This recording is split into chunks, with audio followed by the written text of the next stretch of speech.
فاللهم ألهمنا الدعاء، وألهمنا اليقين في الدعاء، وألهمنا السكينة بعد الدعاء، والرضا بحكمتك فيما تعطي أو تمنع إذا دعوناك.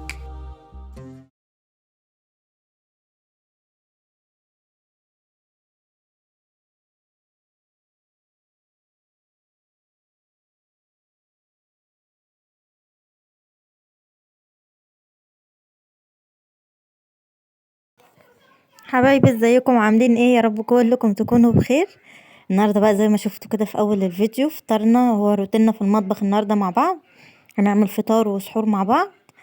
آه اول حاجه كده حطيت الفراخ على النار، غسلتها طبعا كويس قوي بالدقيق والخل والليمونه. غسلتها كويس ونقعتها شويه في الخل والدقيق والليمون، وبعدين شطفتها وحطيتها تتسلق بس بالطريقه التقليديه جدا. وبعد كده هعمل رز بالشعرية. هو الفطار النهاردة كله أكل تقليدي جدا يعني. بس حطيت بقى الشعرية زي ما انتوا شايفين كده تتحمر. حطيت زبدة الأول، دي زبدة فلاحي جايلي من الصعيد. فحمرتها كده كويس، يعني خليتها ايه ذهبي كده شوية، هي الرغوة دي عشان الزبدة. بس بقى، وكنت غاسلة الرز نزلت بيه، وهفضل بقى اشوح فيه كده لحد ما يفلفل كده خالص، والمية بتاعته تنشف عشان يطلع مفلفل كده وحلو. اهو هفضل بقى اقلب فيه لحد ما يشخلل كده في الحلة. وبعد كده هنزل عليه بمية سخنة من الكاتل. انا دلوقتي حاطة الكاتل في الكهرباء يعني عشان المية تغلي. اول كده ما اقلبه المية بتاعته تنشف خالص ويشخلل كده في الحلة، هروح نازلة عليه بالمية السخنة. بس وحطيت الملح. بس بحط ملح بس، مش في ناس بتحب تحط شوية فلفل اسمر او حاجة. انا بحط ملح بس في الرز.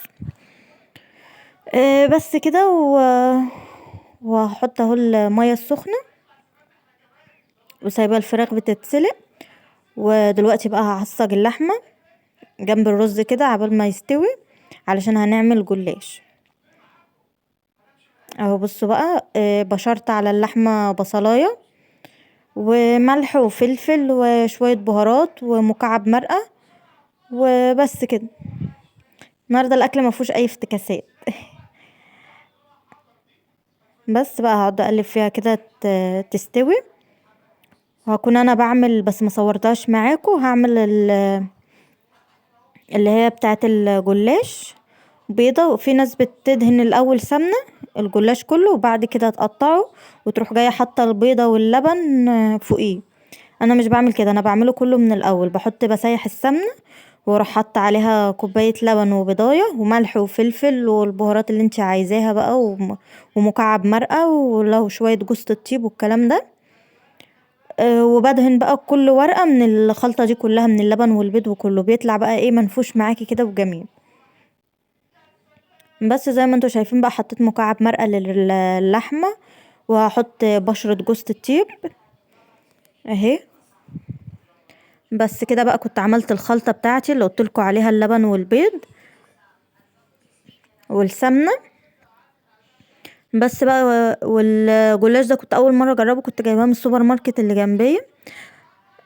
فما طلعش قد كده يعني. الورقه زي ما هتشوفوه مش الورق مش سليم، مش حته واحده بس، تمام يعني، قضى الغرض وحلو. اهي دهنت كده اول الصينيه، وبعد كده هحط بقى ايه ورقتين وادهن، ورقتين وادهن، زي ما انتوا شايفين ده البيض واللبن والسمنه والبهارات وكله على بعض. بس فانا بدهن بقى كده طبقه طبقه،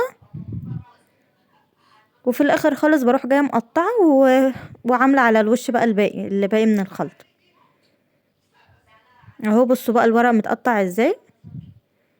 بس هو كده كده يعني مش بيبان ان هو متقطع، اما بنحط اللبن والزبادي اللبن والبيض وبيستوى، فما بيبانش خالص، مش بتفرق يعني.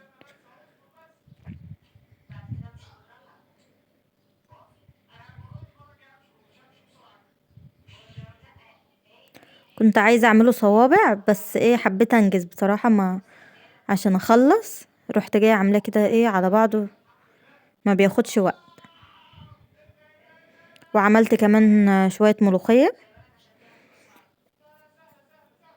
ما بعملش كتير، عملت نص كيس بس. وشوربة، وزي ما شفتوا معايا في اول الفيديو. قولولي بقى في الكومنتات النهاردة افطاركم كان ايه، عشان نغش كده من بعض وندي افكار لبعض. بس بقى وكده هنزل باللحمة المفرومة اللي عصجناها مع بعض في النص كده.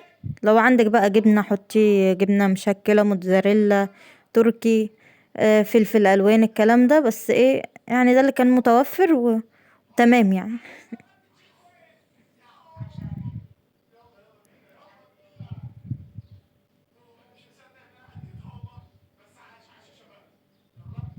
هكمل بقى باقي الطبقات، واروح جايه حطها في الفرن على الرف الوسطاني، يا دوبك بس يحمر من تحت، واروح مولعه الشوايه ياخد برضو لون ذهبي كده بسيط، واروح خلاص كده.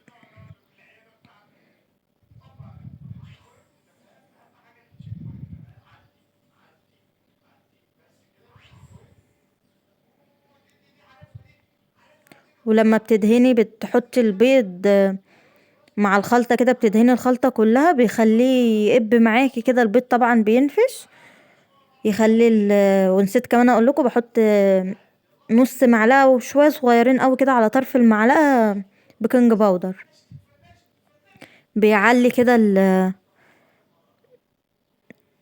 صينية الجلاش معاكي، وبيخليها حلوة قوي وهشة من جوه ومورقة وجميلة.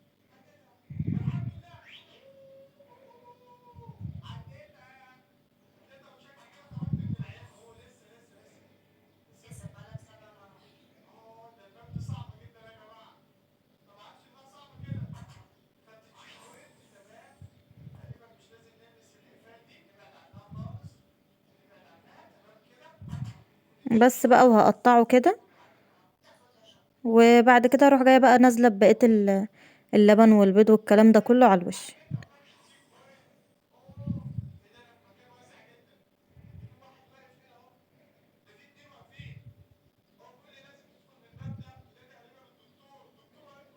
ما تنسيش تكتبي لي في الكومنتات اكلتي ايه النهارده، فطرتي ايه النهارده.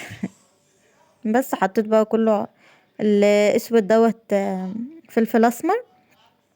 بس هحطه بقى في الفرن زي ما قلتلكوا كده على الرف الوسطاني. وكده بقى الاكل بعد ما خلص وجهزته على السفرة. بصوا الرز مفلفل وجميل ازاي، والفراخ حمرتها بالفيجيتار، وده البتنجان اللي عملناه مع بعض، و...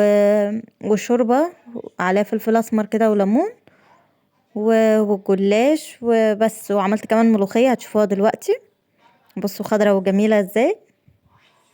بس وده كان بقى فطارنا النهارده. ولوكا مش مستنيه على الشيبسي، يا ريتها ترضى تاكل حاجه تانية، ما بتاكلش غير شيبسي.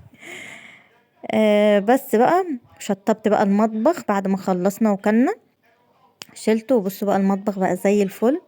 خلصت بقى المواعين اهو زي ما انتوا شايفين، الحوض فاضي، دي اسعد لحظات حياتي، الحوض وهو فاضي. بس بقى والبوتاجاز برضو لمعته كده اهو زي ما انتوا شايفين. بس والدنيا بقت جميلة والمطبخ بقى جميل. قعدنا بقى وهنحضر برضو السحور مع بعض. السحور بقى صعيدي على ابوه. بصوا ده اللي لو في حد ما يعرفوش، ده كشك صعيدي. فانا طلعت كده على قدي انا لوحدي عشان جوزي مش بياكله، فهحطهم في بوله كده، واحط عليهم شويه ميه سخنه. مهم. وهسيبهم بقى كده شويه يتبلوا كده. هو بيعمل على طول يعني، لما بتحطي عليه الميه السخنه بيطرى على طول. بس وهعمل بقى ايه شويه فول، ما حدش يركز مع الحلل. ان شاء الله هبقى اغيرها، بس ده المتاح دلوقتي.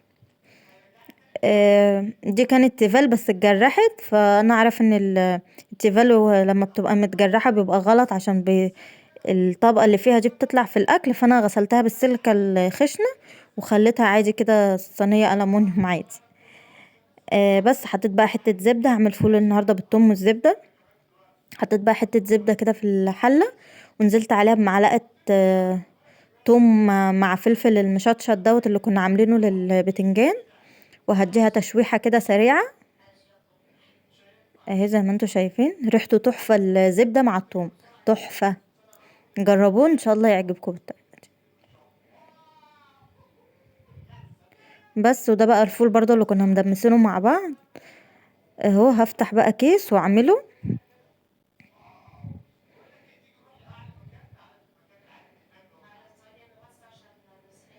بس، وهديله هرسة بقى بالهراسة دي بتاعة البطاطس. هو مش ههرسه قوي بس ايه يعني هكسره كده بس.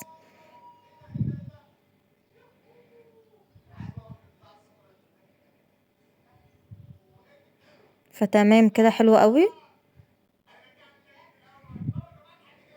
بس واحط له بقى شوية كمون وشوية ملح، ولو حابة تحطي خل حطي. وبس كده الفول كده خلاص جهز معايا اهو. احط رشة كمون ورشة ملح وتمام قوي كده.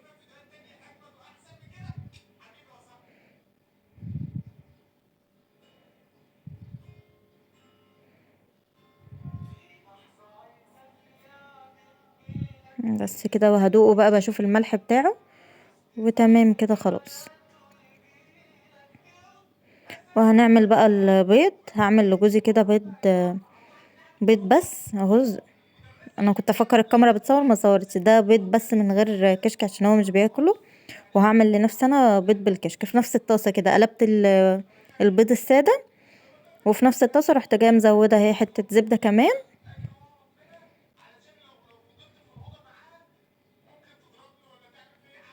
اهي. الزبده هتسيح وهنزل بقى بالكشك. كان خلاص طري يعني اهو. صفيت منه الميه وهديله بقى تشويحه بالزبده، وبعد كده هنزل عليه بالبيض. دي الطريقة الوحيدة اللي انا باكل الكشك بيها. في طريقة تانية اللي هي الصعيدي اللي هي الطبيخ بالصلصة وكده، بصراحة ما جربتهاش بس مش عارفة، حاسة ان انا مش هتعجبني. بس وضربت بيض كده ورحت جاية منزلة على الكشك بيه.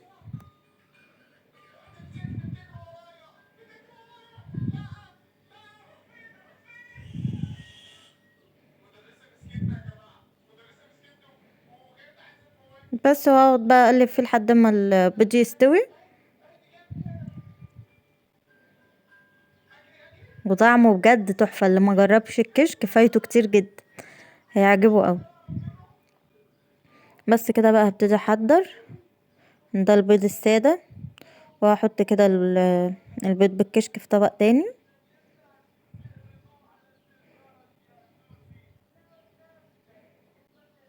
وكمان طبق الفول.